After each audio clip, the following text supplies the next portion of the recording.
My name is Michael. Some of you in the audience may already be familiar with me. Essentially, I just sort of opening it up today as some of you also may remember these calls when I started with OneSpace, called everyone up and just introducing myself and finding out what's currently happening. And when I was seeing no one really wanted to touch the GDA 2020 transition with the 20-foot pole, I thought that was a great opportunity for us to start a bit of a webinar series and start providing some education and guidance on GDA 2020. So yeah, we kicked off with one of those, introducing how what GDA is and how essentially you should be preparing for that. And then about a year later, we were lucky enough to follow it up with a use case on someone that had actually made the move and break down that a little bit on how to do that and what that looked like for them. During the process, I found a video from the ICSM that outlines GDA 2020 really nicely and why it should be used. So just before I tuck into my presentation, we'll just have a quick watch of that video. So yeah, so we all know we're all on the same page. Many of the technologies that affect our lives and shape our built environments, from smartphones to farm equipment, all the way up to aeroplanes, rely on location information. All these technologies determine where they are in relation to known locations on the landscape. These reference points and their coordinate system of latitudes and longitudes is called a datum. Each country has its own datum, and the one that Australia uses now is called the Geocentric Datum of Australia 1994, or GDA94. GDA94 is fixed to Australia's tectonic plate, so wherever Australia goes, GDA94 goes. All our mapping is based on the plate-fixed GDA94 datum, but the technological devices we rely upon use a different datum to determine their location. These devices determine locations using global satellite systems, such as GPS, which are based on a datum that is fixed to the center of the Earth. This Earth-fixed datum allows for satellite positioning to accurately reference locations on the Earth's dynamic surface. Australia sits on one of the Earth's fastest-moving tectonic plates. Since GDA94 was established in 1994, Australia has moved more than 1.5 meters northeast. Satellite positioning technology is evolving rapidly. By 2020, all Australians are likely to have access to affordable devices that can measure locations to an accuracy of 10 centimeters. That will cause issues unless something is done to ensure Australia's plate-fixed maps align with devices using accurate positioning. It's a big job, and Australia is addressing the issue in 2 stages. Stage 1 begins in 2017 and involves updating our plate-fixed datum to where Australia will be in 2020.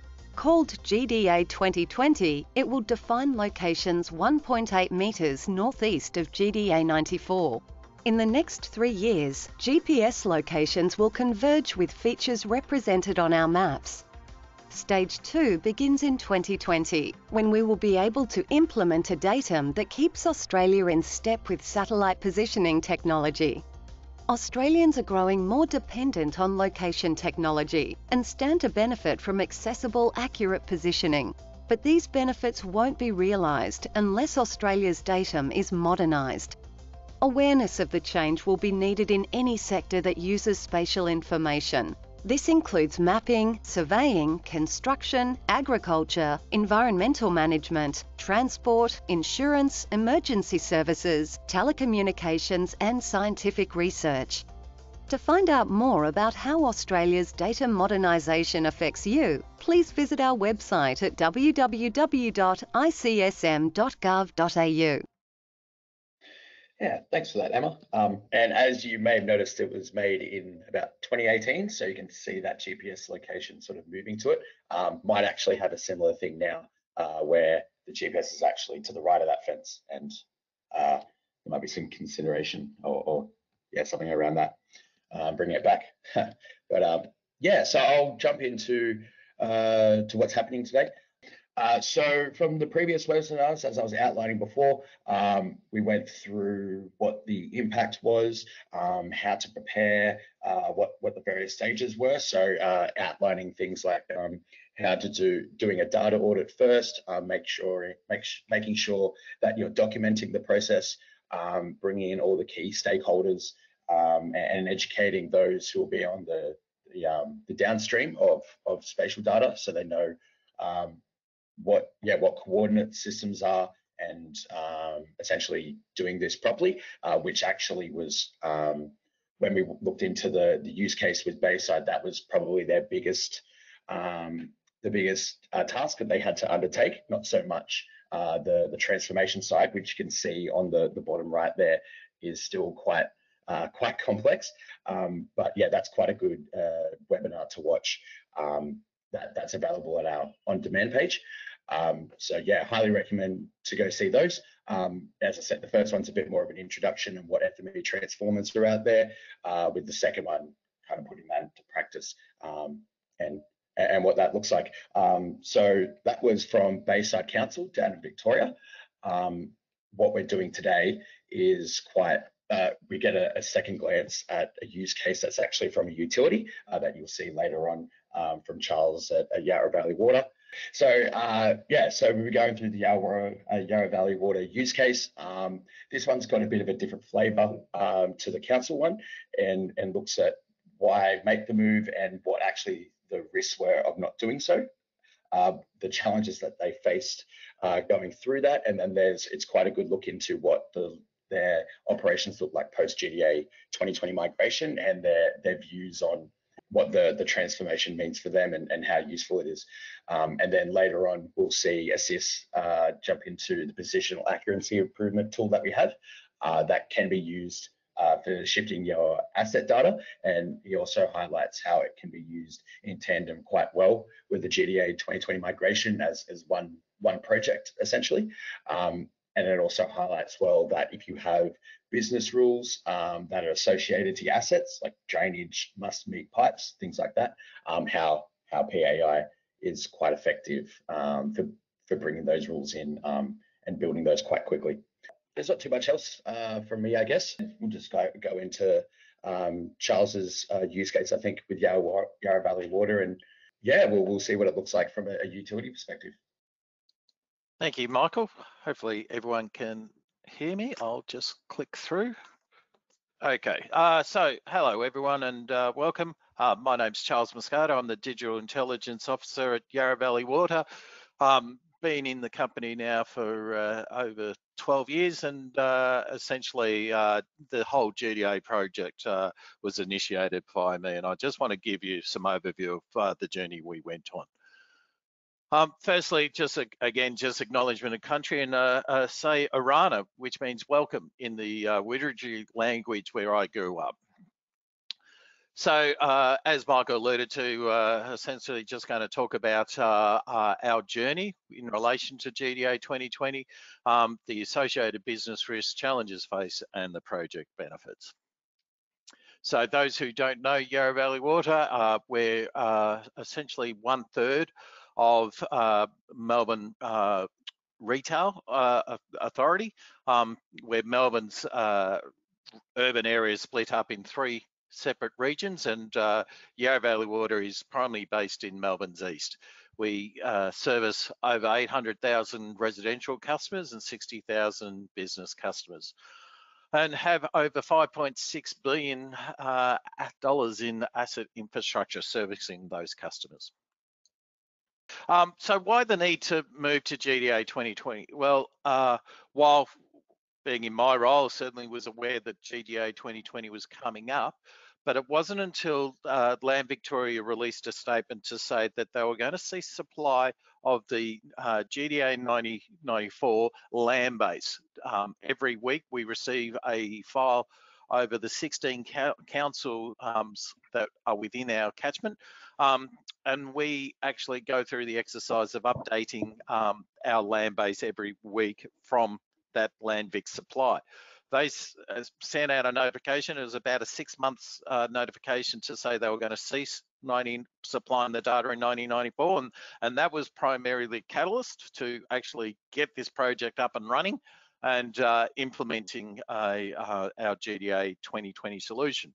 However, what quickly became evident due to a number of complexities which I'll go through was that we couldn't actually complete the task within 6 months. So we needed to actually come up with an interim solution in the meantime as well. And thanks to the assistance of OneSpace, which I'll elaborate on. So what were the key business risks associated to GDA 2020? And the first one I'll call out is really in the data governance space, in that data entry and data maintenance. Data entry in relation to we need to keep updating our GIS with all our new assets that are getting built for managing our development applications within greenfield, what we term greenfields, which are essentially farmlands becoming urbanized. So we need to ensure that that supplier data was in the correct projection and we could consume it within our GIS. From a data maintenance perspective, as I alluded to, make sure our the data feeds that we receive are all up compliant to GDA 2020, and we were able to keep updating our weekly land base. The other key business risk is system automation, which I'll go through, but we have a number of automated processes, and we need to ensure that could be maintained as business as usual, as well as finally the data visualization and ensuring that all our assets and the different projections that were actually being stored within would present it on the one map plane correctly. So in terms of data governance and visualization, this was just a key slide I created early on, showing the difference between where the data sits in GDA 94 and where the data would sit if we converted it to GDA 2020. Oh, sorry, going back. As you see there, the GDA 94, the sewer line is actually in the middle of that laneway, and the GDA 2020 data is actually falling inside that property. In reality, the data and the actual assets fall within that middle of that laneway. So it highlights the criticality of ensuring that when we're storing the data, when we're visualizing the data, that it must be stored in and presented in the right format, or discrepancies like this could exist. So the users need to understand which correct data and projection the data is being entered in, as well as visualized. And we make key business decisions on this, of whether or not that property in the north there, where the Scarborough is, whether or not that property could support a construction of a shed or a pool, is critical that we see the correct representation of our assets. In terms of spatial automation, and what I just alluded to is that Yarra Valley Water receives over 40,000 development applications every year. We have a system called Easy Access, which is developers and be mum and dad or high-end developers, being what's remaining, the Metricons and things like that, have to go through and submit their applications online through that Easy Access portal. And so they can be like a varied range of developments. One can be, like I alluded to, that large subdivision where they could be a creation of over 150 lots, to just the mum and dad developer subdividing their lot into two and having those build over easements where there's structures trying to be permitted to be built over our existing assets, i.e. a pool or a shed. All those applications are actually go through a automated process where 80% of them actually have a response generated automatically. And that's on the trust and the belief that our asset information at that level is correct. So if you see that map there, it's actually highlighting an asset on a property. If that asset was not represented in its correct location, that system automation would fail. And this is hence was one of the key business risks, that we need to ensure that this system automation was maintained with the implementation of GDA 2020. The other one I alluded to is the visualization, and this is just some of the examples we have within Yarra Valley Water, where we have over 10 disparate GIS visualization systems. Some are external, i.e. like the Dobber for you dig plans that get generated, or the we've got a system called Pipe Tracker. It allows plumbers to actually know where the sewer lines are located on a property level, or the one there with all the dots is essentially our faults map, telling where active works are actually occurring for customers. And then there's the internal applications. The first one there is what we call distribution management system. That's essentially our digital twin, highlighting where works are occurring, and both emergency and planned works, and the visualization of our assets. And then underneath that is the more complex, our what we term web map, which has all the details of our asset information presented on a map. So the challenges, well, we knew we needed to move all our spatial to GDA 2020, but and as well as Landvic putting in a tight implementation timeline, the primary challenge was that system integration, because we have such a large flow of data through the organisation. There was certainly a challenge to ensure that when we implemented GDA, we needed to filter all that data corrections and conversions through all our systems, while also the need to support BAU activities. We are a fully government-owned entity, and that means that we're tightly restricted and managed by the Victorian state government in relation to our budgets and things like that. So we have limited resources budget.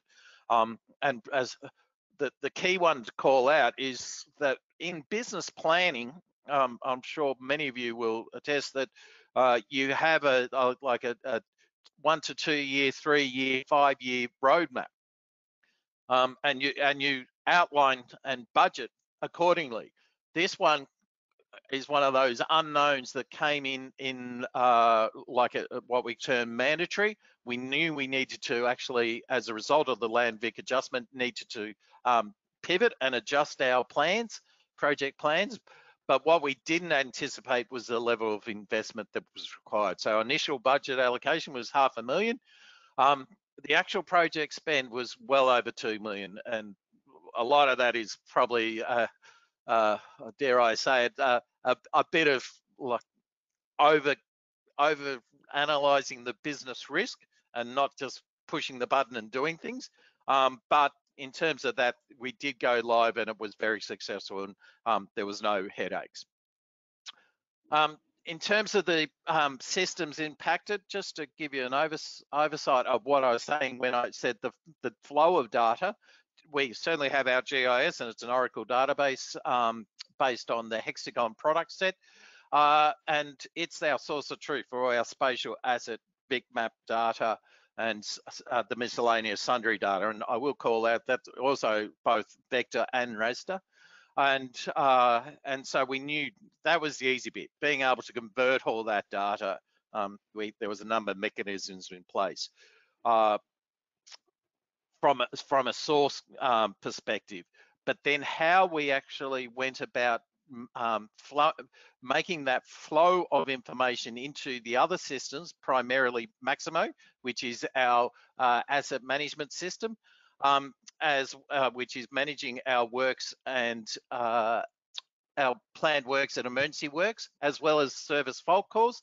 All of that information has got location coordinates stored against it, and we need to ensure we needed to update that as well as our what we term PIMS, which is our property management system.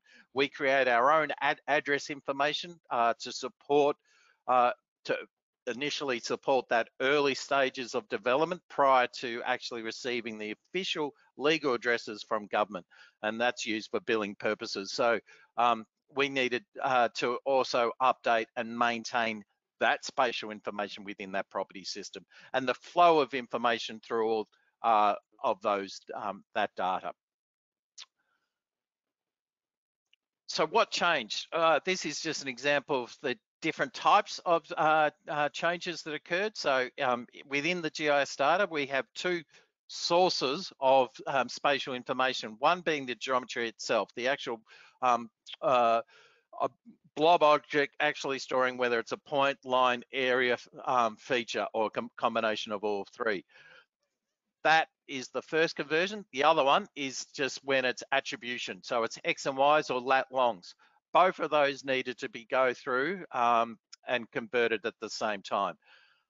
And as I alluded to, that and then that also reflected those same geometry and attribution actually reflected in each one of those different databases where some are storing lat and longs, some are storing it as a geometry field.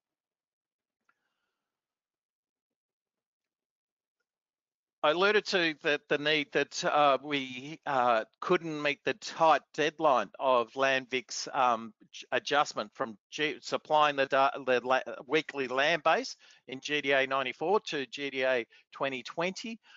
And this is where we sought the assistance of OneSpace, and they were excellent. So what they were able to do was actually create a FME workspace which would convert the supplied GDA 2020 data back into GDA 94, and that allowed us just to operate business as usual. And I can't stress enough the relief it was to be able to actually see this work and know upon testing it that we've got it just removed all the tight timeline schedules against the project. So a shout out to OneSpace. And I also, when presenting this slide, I also do a shout out that they actually offered this.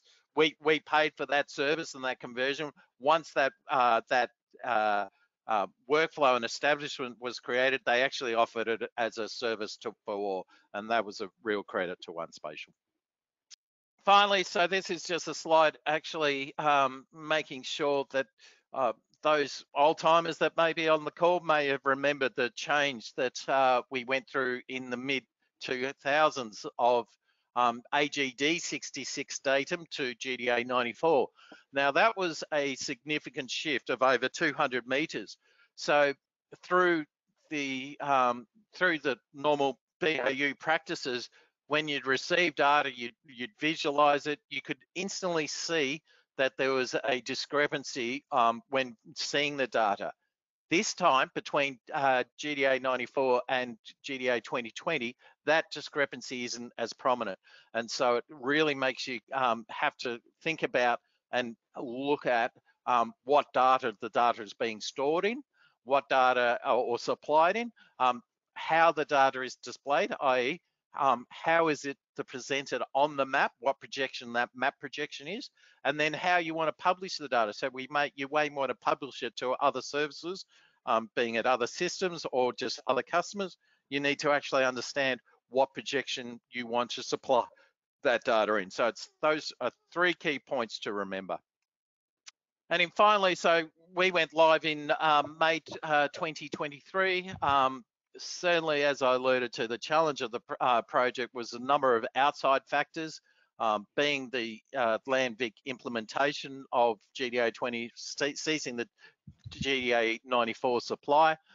And finally, just the point just to remember that it's a significant investment for little business benefit.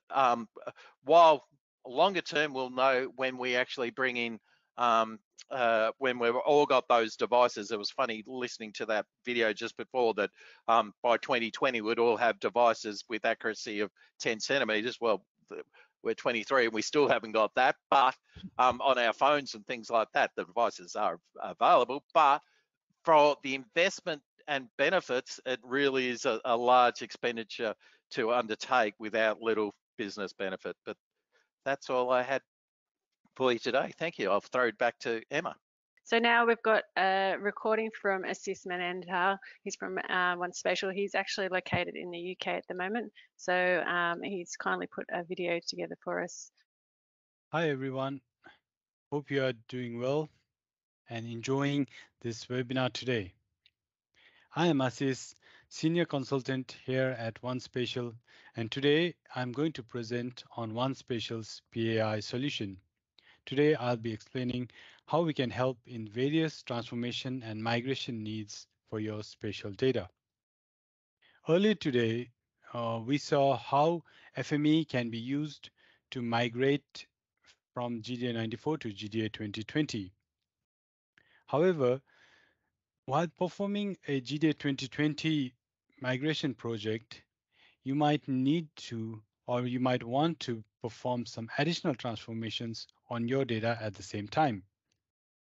For example, some councils have self-maintained cadastre datasets, and it might be used as a reference dataset to generate or create asset data. But while migrating to GDA 2020, the council might want to migrate from the council-maintained cadastre dataset to state-maintained cadastre dataset in this opportunity as well. So while doing this migration from the council-maintained cadastre dataset to state-maintained cadastre dataset, the council needs to shift the assets so that it's aligned with the new state-maintained cadastre data. Similarly, for Victoria, councils and organizations, while performing GDA 2020, can take this opportunity to migrate to Victoria's new digital cadastre modernization updated cadastre datasets. Similarly, organizations collecting GPS and LiDAR data may have accurate data for some of the assets, such as electricity poles, and they might want to perform assets shifting for the rest of their data sets, such as cables and electrical equipment. So there are various other transformation requirements while you might want to do a GDA 2020 transformation.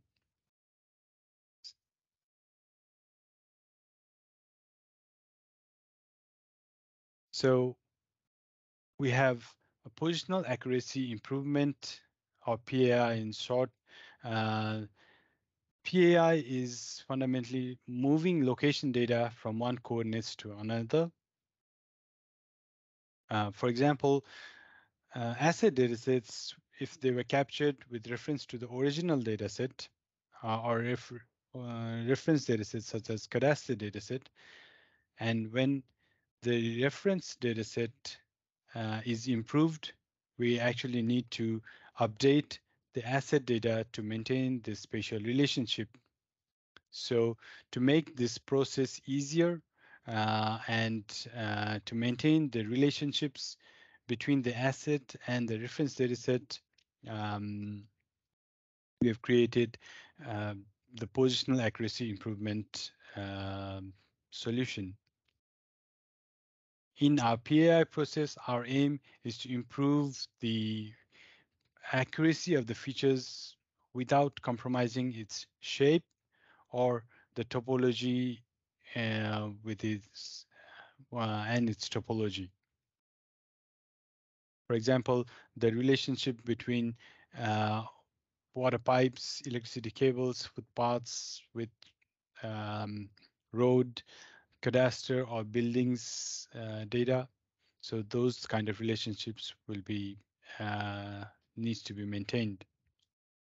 So moving on to the various steps of the positional accuracy improvement. The first step in a PAI process is to generate the shift vectors.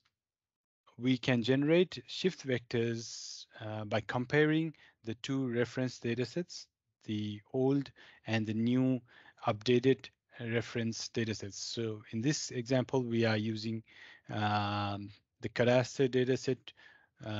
So we have we have specialized algorithms to match the start and end points of the features, and we generate vertex to vertex shifts and we identify junctions and zero shifts as well.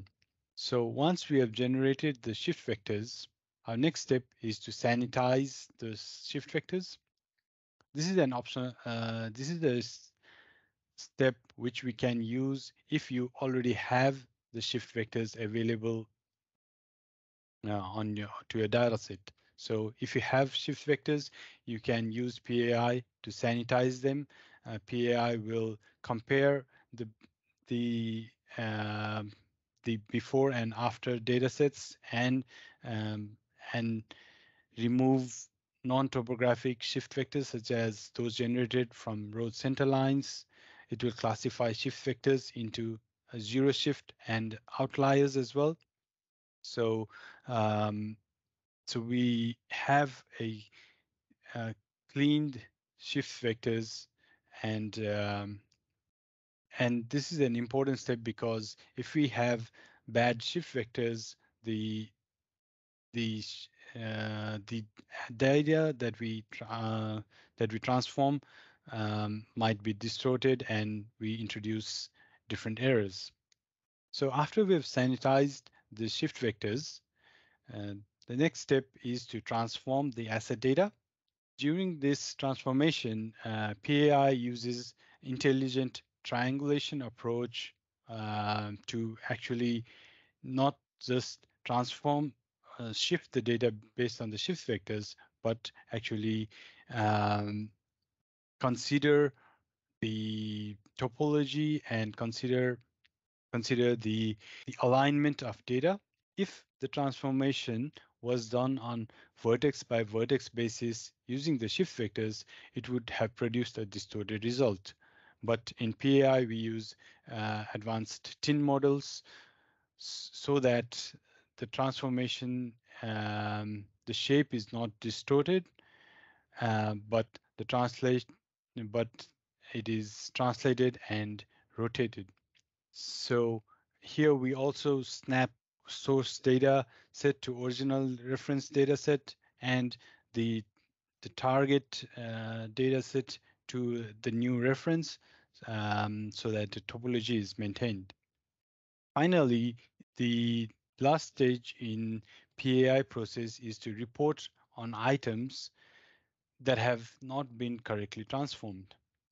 So in this stage, we analyze the geometric changes in the asset before and after shift.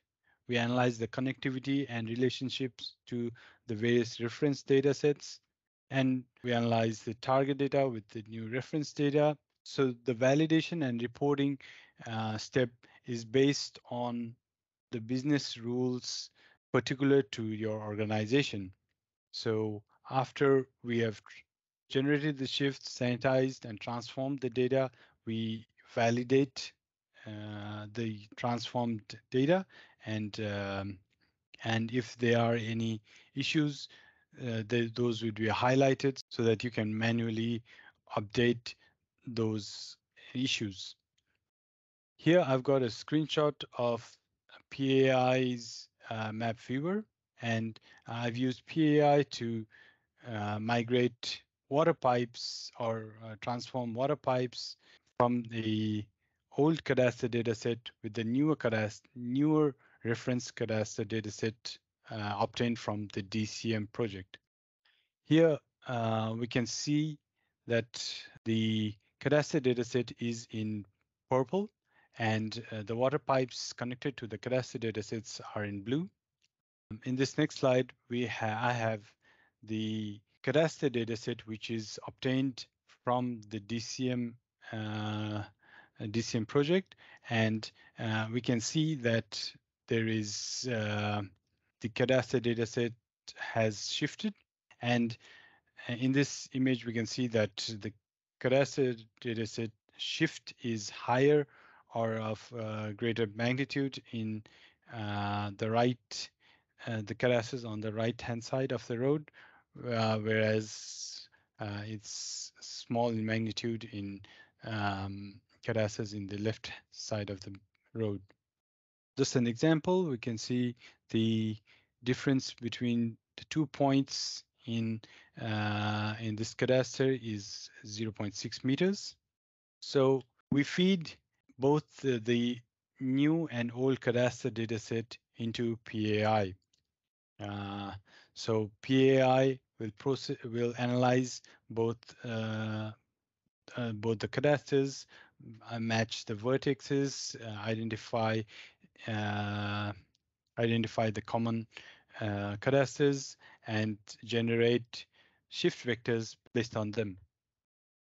So here I've got a screenshot where we have generated the shift vectors. The shift vectors are in green in color in this image, and we can see that the shift vectors on the left side cadastres are smaller in magnitude than the ones on the right. We create these shift vectors for the DCM project. DCM provides the shift vectors as well, so we can use the shift vectors provided along with the cadastre dataset. We can sanitize the shift vectors generated here, or we can sanitize the shift vectors that's provided by DCM.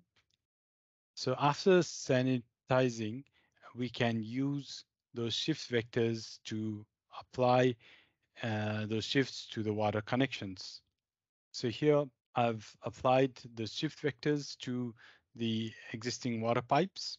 The existing water pipes are in blue, whereas the updated water pipes are in green. So we can see that there is updated geometry for the water pipes, and we can see that the shift vectors have gradually decreased their shift direction based on the shift vectors produced on the cadastre dataset on the left-hand side. And finally, we now have the shifted water pipes with that aligns with the new cadastre dataset. So with PAI, you can migrate your asset datasets. If you want to migrate your base reference dataset from the old cadastre to the new DCM provided cadastre dataset. So these are a few examples how PAI can be used in your overall transformation needs for a GDA2020 migration plan. Additionally, PAI can be used to verify the data is correct after migration. As PAI is built on top of OneIntegrate, and it uses OneIntegrate's powerful rules engine. So we can write various rules that can validate data before and after shifts. So for example, we might have a business rule saying the nodes which snapped to a vertex point on a pipe should still be snapped to the same vertex on the same pipe after the shift. So we write those rules in OneIntegrate and we run it before and after the transformation, and we can compare if any of the rules have been violated or are not conformant, and we can manually review those issues. PAI can highlight those issues and perform corrections if possible, but we can validate the data before and after shift using rules that we built on top of PAI. So yeah, with this, I'd like to conclude my presentation. Thank you for listening, and hope you enjoyed it. If you have any questions, please let me know. I'd like to now hand it over to Christian Fellinger, our sales manager, who will wrap up the session. Thank you. Fantastic, Emma. Thank you very much. Yeah, I'm just going to wrap up the session, give a bit of an overview on what's Spatial and what we can offer and some of the events that we have up and coming similar to this. So a bit of an overview on some of the training that we have on offer. So for FME Forum, which was formerly desktop. For some of you who know some of the changes that SAFE have gone through recently. We now offer 3 two-day standard courses at the beginner, intermediate, and advanced levels. Previously had 2 courses, but attendees really felt it was too much content to consume in the time available. So we've gone through a recent effort to split the material into these 3 courses and really try to incorporate more local content and data samples. So really feedback from the clients that have undergone the new trainings has been really positive on the new course structure and the redesigned material. So typically we deliver these online over 2 days, but other options are available. As you can see at the bottom of the screen, we can also deliver bespoke or custom training as well. And this is the new logo for FME Form. On the FME Flow side, formerly FME Server, we offer 2 courses, authoring for clients new to FME Flow, as well as the admin course for users tasked with administering an FME Flow implementation.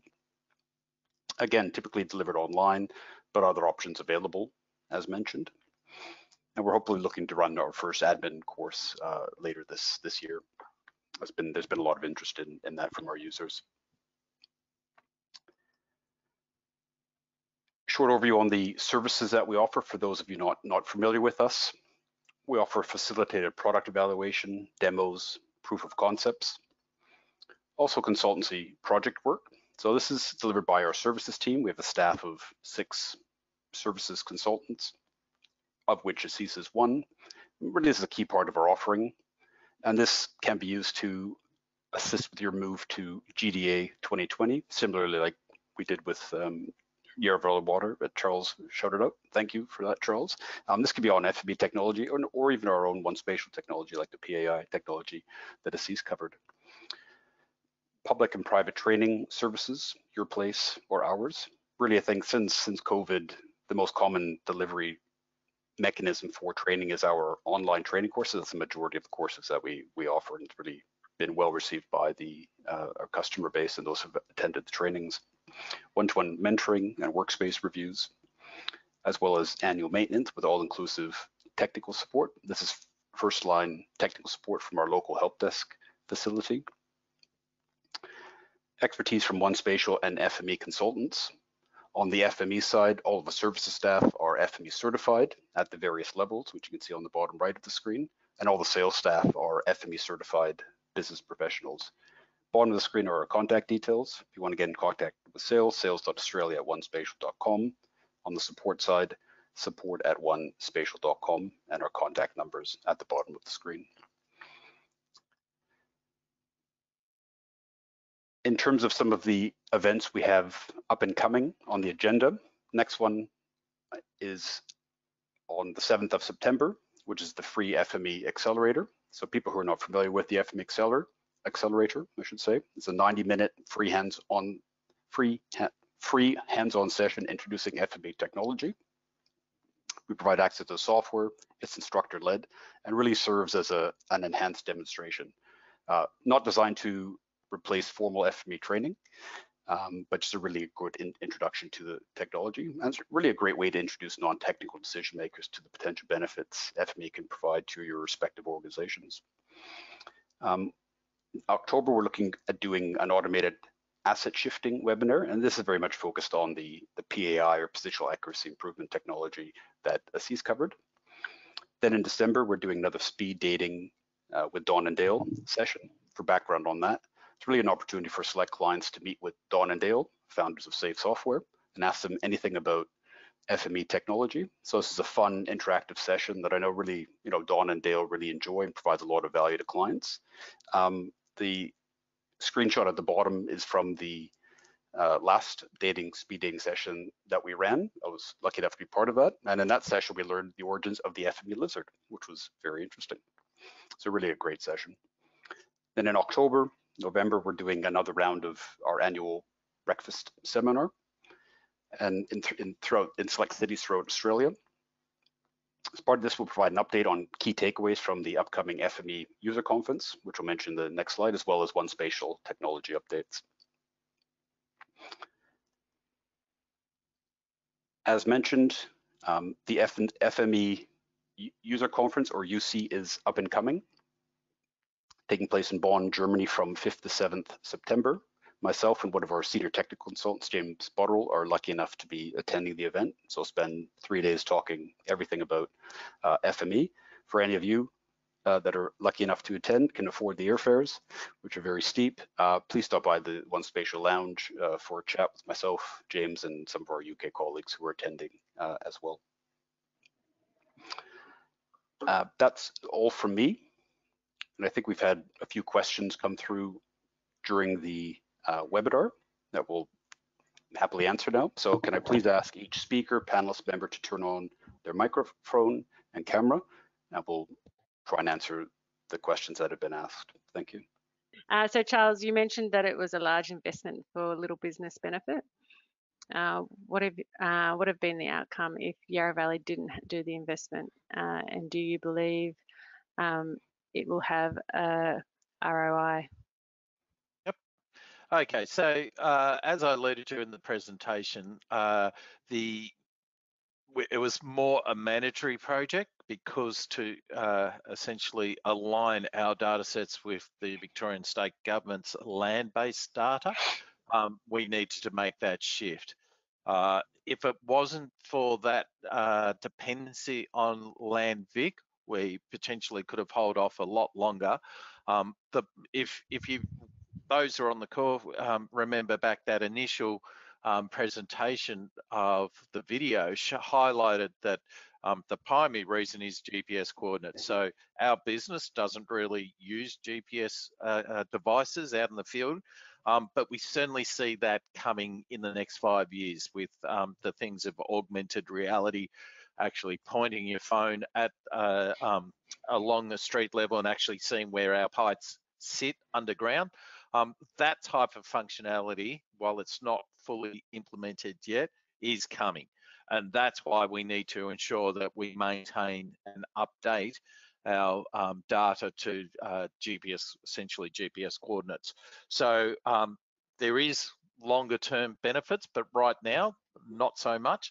And that's a hard sell for businesses to make that shift. But ultimately, when we look to the future, it's required. Hopefully that answers the question. Yeah, no, that's great. Thank you. I've also got a question here for Michael. You mentioned that you investigated GDA2020 series for an information webinar due to customers not having moved to GDA2020. In your catch-ups with customers, are you finding it better understood? Also, as the poll showed, there are a number of that have done the move. Do you know how they have done it? Yeah, so kind of alluding to what Charles was just saying before, I think people understand what GDA 2020 is and why they have to move, particularly if they've got a lot of dependency on the cadastre.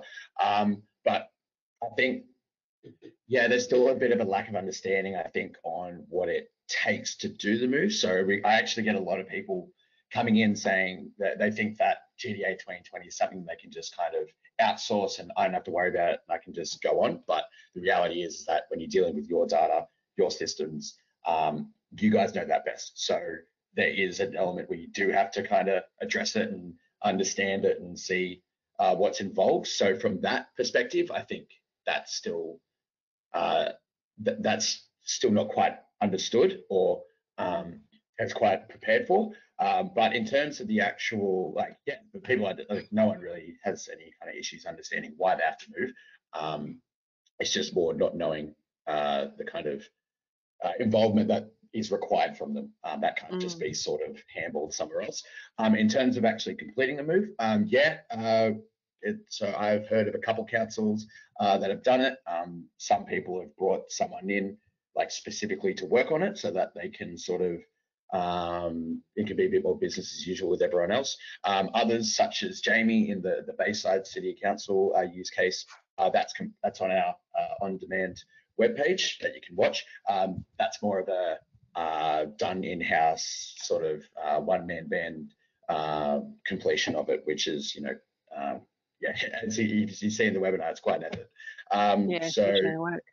Yeah, definitely. And I think sort of what's been highlighted today as well is that you'll see differences between how they've done it, especially with what systems they're using, how much data, what formats are they in. and as well as what assets are business critical and what's the level of accuracy or sort of how certain you have to be about having those assets moved into GDA 2020 or have that sort of spatially accurate and referenced properly to the cadastre. So yeah, I've probably heard of a couple cases. I haven't. It'd probably be good to do another round of chatting to everyone and getting out there and see who's done it and how they've done it. But I guess we've got use cases for that on our webpage that anyone can access to see how it's done. Perfect. All right. Thanks very much, Michael. I've got a question here for Sis. So Anthony, in our technical team, he's going to cover the question. With the PAI solution, what do you mean by sanitizing the shift vector and geometry checking? My understanding, so I'm fairly new to this myself, something could be, sorry, I'm not sure if you can see me. I can't see myself, but I do have my camera on, unfortunately. So sanitizing shift vectors would be more like if you, for example, one instance might be you don't want to move certain elements of that data set. So maybe a road feature as opposed to another part of the road feature. Just sort of going through the shift vectors and ensuring that you only use the ones that you need for the shifting of the data. There could be other reasons, but at this stage I'll have to pass that on to Sis and get back to you. Okay, yeah, no problem. Okay, so we also got a question here from John. How consistent has the shift been across Australia? Is that in terms of PAI or the GDA 2020 shift? I'm not too sure. Sounds like I'll just, it's according to GDA. Pardon. The GDA reprojections. Yeah. So about 1.8 meters northeasterly across the country. Yeah, from what I've heard, Queensland I think is moving slightly quicker, but it's relatively uniform across Australia. But yeah, I would double check probably if you're doing a localized shift, might be worth sort of finding that out, which I imagine wouldn't be too arduous to ask. All right, great. I've also got a question here from Stephen. I have a limited budget for 1 to 2 days of consulting help. I'm doing the uplift by myself as a novice FME user, but help from other councils who know a bit more than I. Would have consulting been better during the planning prep stage, or would it be better having someone review my finished plan for go live and tell me any gaps then?